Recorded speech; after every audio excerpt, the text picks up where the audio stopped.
今回の問題はこちら。令和5年春問い38。メッセージに RSA 方式のデジタル署名を付与して2社間で送受信する。その時のデジタル署名の鍵と使用方法はどれか。あ、受信者の公開鍵であり、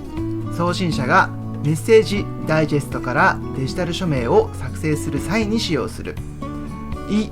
受信者の秘密鍵であり、受信者がデジタル署名からメッセージダイジェストを取り出す際に使用する。う、送信者の公開鍵であり、受信者がデジタル署名からメッセージダイジェストを取り出す際に使用する。え、送信者の秘密鍵であり、送信者がメッセージダイジェストからデジタル署名を作成する際に使用する。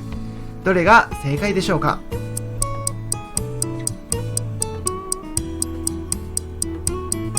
それでは正解の発表です。正解はう、送信者の公開鍵であり、受信者がデジタル署名からメッセージダイジェストを取り出す際に使用します。それでは解説していきます。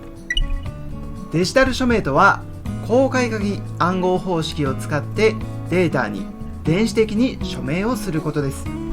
一言で言うと、デジタル署名とはデータの正当性を保証するハンコのような存在です。詳しく説明する前に、まずはデジタル署名がどういう場面で利用されているのかについてお話しします。例えば、デジタル署名はサーバー証明書で利用されています。サーバー証明書とは、クライアントが接続先のサーバーの正当性を確認するための証明書です。サーバー証明書の中を見てみると、証明書の署名地というものがあります。これがデジタル署名です。後から詳しく説明しますが、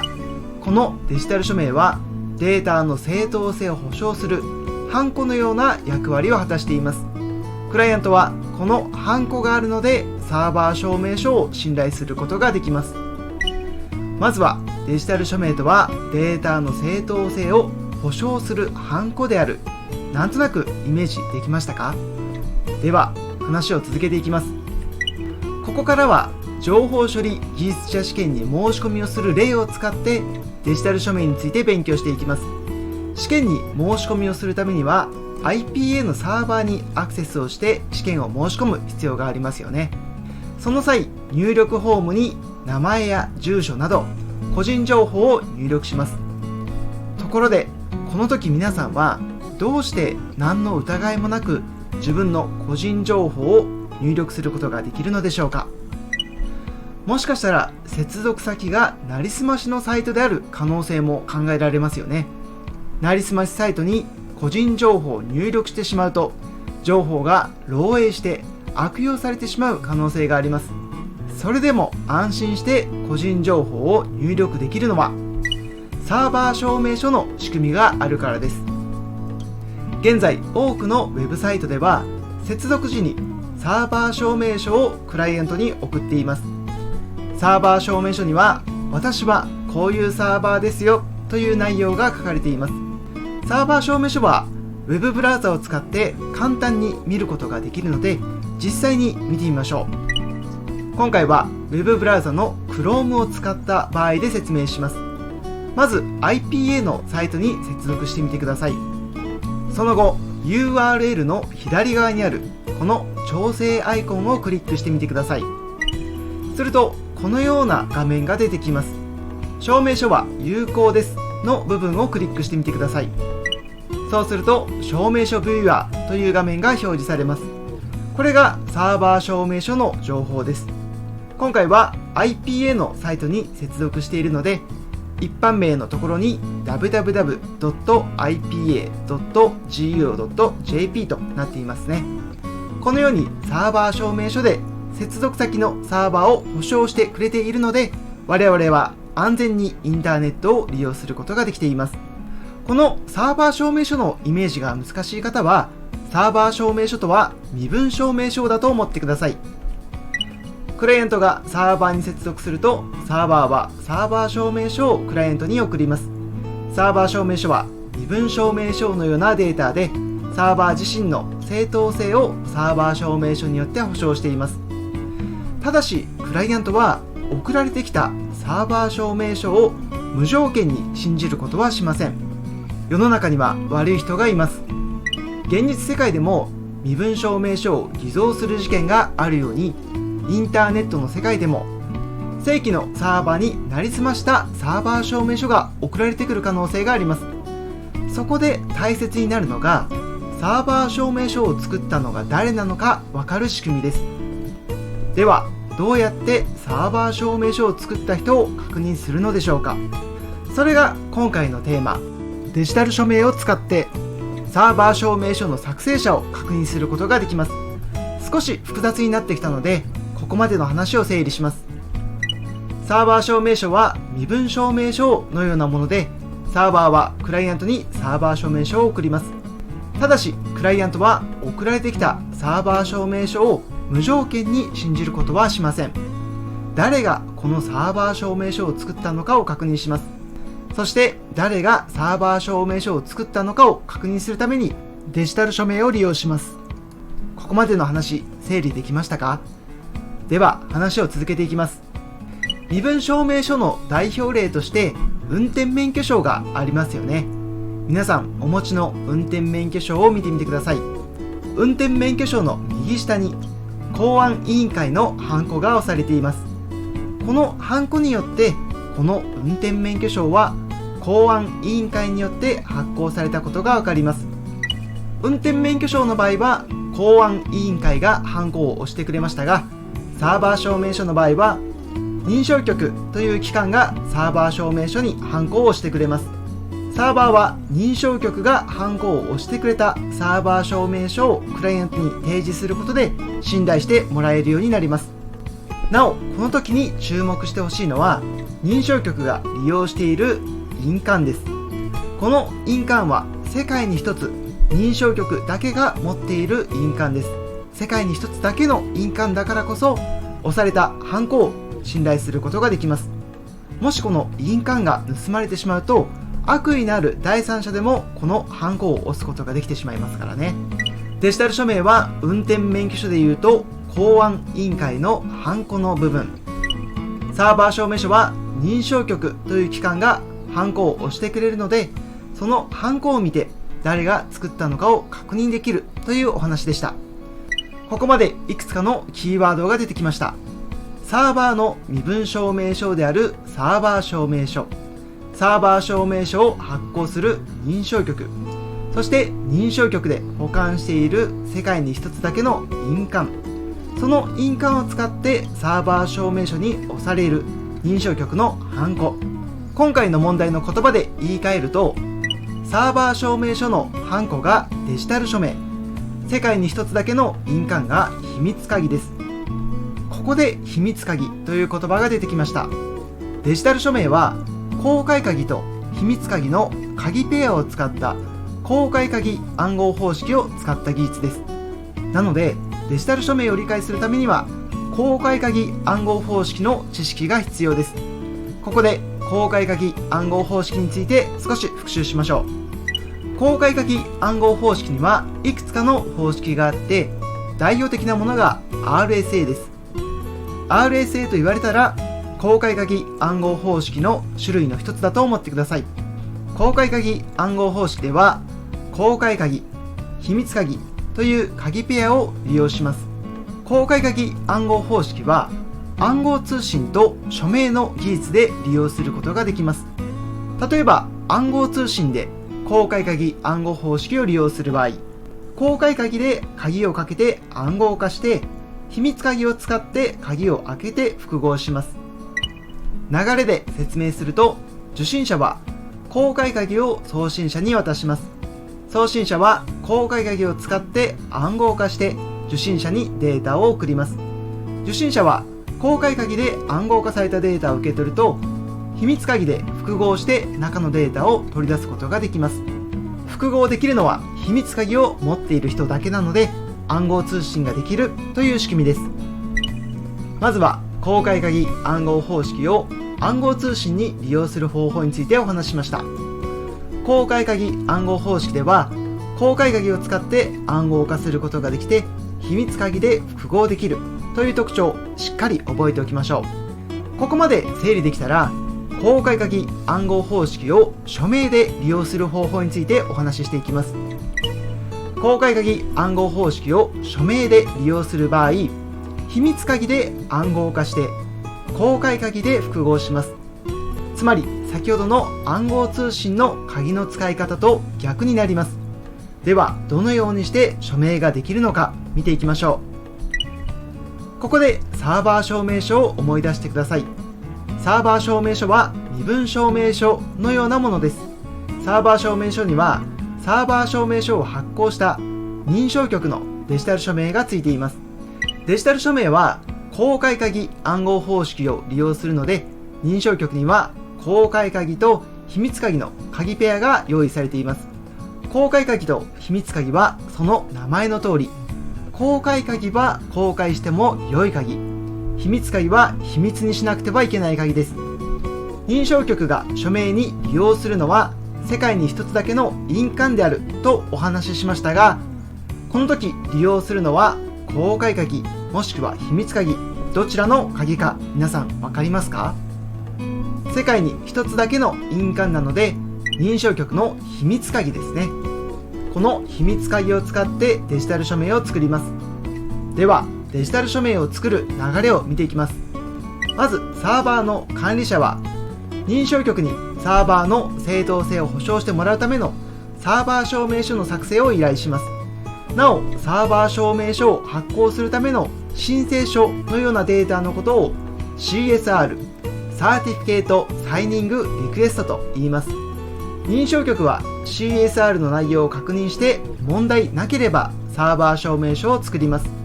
サーバー証明書を作ったら、このサーバー証明書を発行したのがどこの認証局なのかが分かるようにデジタル署名をします。デジタル署名をつけるためにサーバー証明書をハッシュ関数によって計算して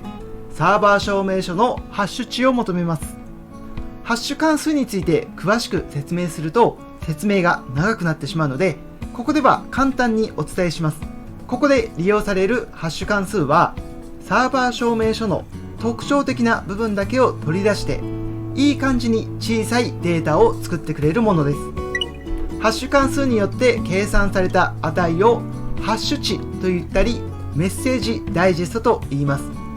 今回は問題に合わせてメッセージダイジェストと呼びます。次に認証局は秘密鍵を使ってメッセージダイジェストを暗号化します。これがデジタル署名になります。つまりサーバー証明書についているデジタル署名とは、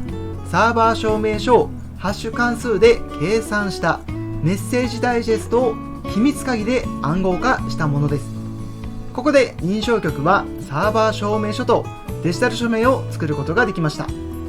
認証局はサーバー証明書に自分が発行したことを保証するデジタル署名をつけてサーバーにサーバー証明書を送ります。サーバー証明書を受け取ったサーバーの管理者はサーバーがサーバー証明書を利用できるように設定します。ここまででようやくサーバー証明書を用意することができました。では次にデジタル証明書がどのように利用されるのかをお話ししていきます。ここでクライアントがサーバー証明書についているデジタル署名を確認する流れを見ていきましょう。まずクライアントがサーバーに接続すると、サーバーは認証局に作ってもらったサーバー証明書を渡します。サーバー証明書にはデジタル署名がついています。デジタル署名はサーバー証明書をハッシュ関数で計算したメッセージダイジェストを認証局の秘密鍵で暗号化したものです。認証局の秘密鍵で暗号化された情報ということは何を使って複合できますか？それは認証局の公開鍵ですよね。クライアントは認証局の公開鍵を使って暗号化されているデジタル署名を複合します。なおここで注意してほしいのは、公開鍵はその名の通り公開して良い情報なので、クライアントは公開鍵の情報を入手することができます。少し情報を補足すると、よく利用される認証局の公開鍵は事前に Web ブラウザに保存されているので、わざわざ入手する必要はありません。もしその認証局の公開鍵で複合できたら、その認証局の秘密鍵で暗号化されたという意味です。それはつまり、その認証局が作ったデジタル署名だと判断することができます。このような流れでデジタル署名を使って発行した認証局を調べることができますよね。なお、この後クライアントはサーバー証明書が改ざんされていないことを調べます。改ざんされていないことを確認するために、クライアントも認証局がデジタル署名を作った時と同じことをやります。認証局はサーバー証明書をハッシュ関数で計算してメッセージダイジェストを作りましたよね。クライアントも同じ計算をします。サーバー証明書をハッシュ関数で計算してメッセージダイジェストを計算します。そしてサーバー証明書の署名として利用されていたメッセージダイジェストと自分自身で計算したメッセージダイジェストを比べます。もしメッセージダイジェストが同じ場合は改ざんされていないと判断することができます。どうして同じ場合改ざんされていないと判断できるのか、よくイメージできないなという方はハッシュ関数について勉強してみてください。ではここまでデジタル署名についてお話ししました。問題を見直しましょう。メッセージに RSA 方式のデジタル署名を付与して2社間で送受信する。その時のデジタル署名の検証鍵と使用方法はどれか。正解は送信者の公開鍵であり、受信者がデジタル署名からメッセージダイジェストを取り出す際に使用する。こちらが正解です。では間違い選択肢も確認しておきましょう。の選択肢、受信者の公開鍵であり、送信者がメッセージダイジェストからデジタル署名を作成する際に使用する。デジタル署名を信用して良いのか検証するための鍵は送信者の公開鍵ですよね。の選択肢は受信者の公開鍵となっており、クライアントの公開鍵を使って検証するという意味になっています。受信者の公開鍵では送信者の秘密鍵で暗号化したものを複合することはできません。よって間違い選択肢です。次はの選択肢、受信者の秘密鍵であり、受信者がデジタル署名からメッセージダイジェストを取り出す際に使用するとあります。受信者の秘密鍵を使って検証するとありますが、これも検証できませんよね。送信者の秘密鍵を使って暗号化したものなので、複合できるのは送信者の公開鍵です。受信者の秘密鍵を使って複合することはできないので間違い選択肢です。最後はの選択肢、送信者の秘密鍵であり、送信者がメッセージダイジェストからデジタル署名を作成する際に使用する。送信者の秘密鍵を使って検証するとありますが、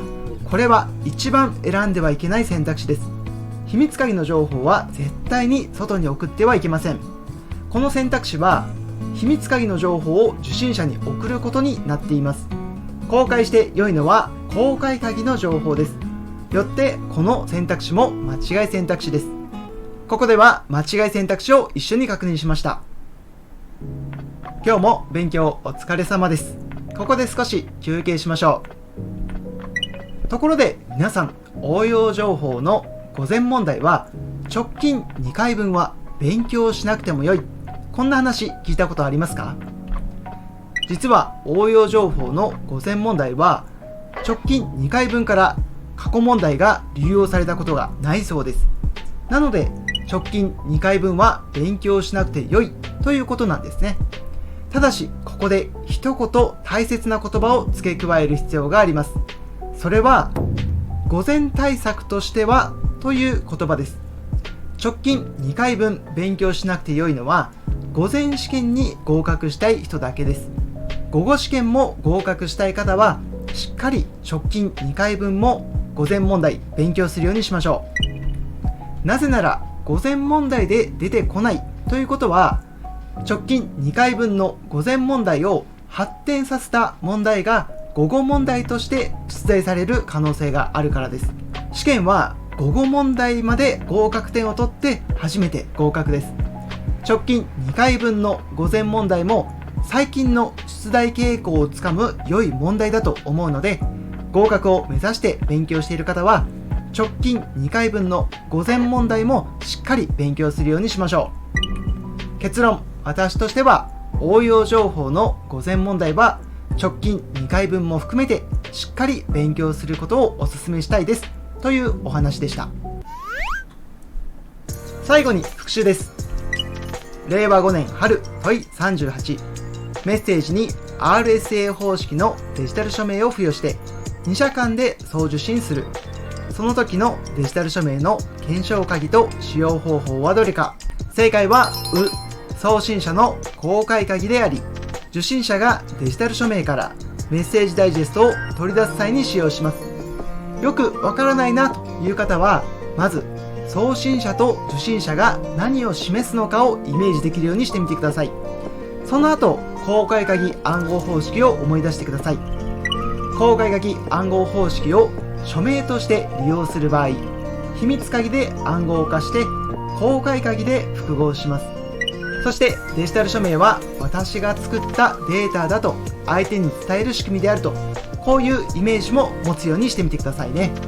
それでは今回はデジタル署名について一緒に勉強しました。最後にお知らせです。マサルの勉強部屋では成長したいエンジニアを応援するオンラインコミュニティを Discord で運営しています。オンラインコミュニティに参加すると IT の勉強を中心にコミュニケーションを取ることができます。一人で勉強するのが孤独、誰かにわからない部分を質問したい、自社のエンジニア以外の方と交流してみたいという方がいらっしゃいましたら、ぜひ参加してみてください。また勉強だけではなく横のつながりが作れるような様々なイベントも用意しています。横のつながりを作りたい人にもおすすめです。参考までにこちらは2024年8月のイベントです。2024年秋の試験に向けていつもよりも勉強イベントを増やしてみんなで勉強を頑張っています。参加方法はメンバーになるボタンから対象のプランを選択すると参加できます。皆さんのご参加お待ちしています。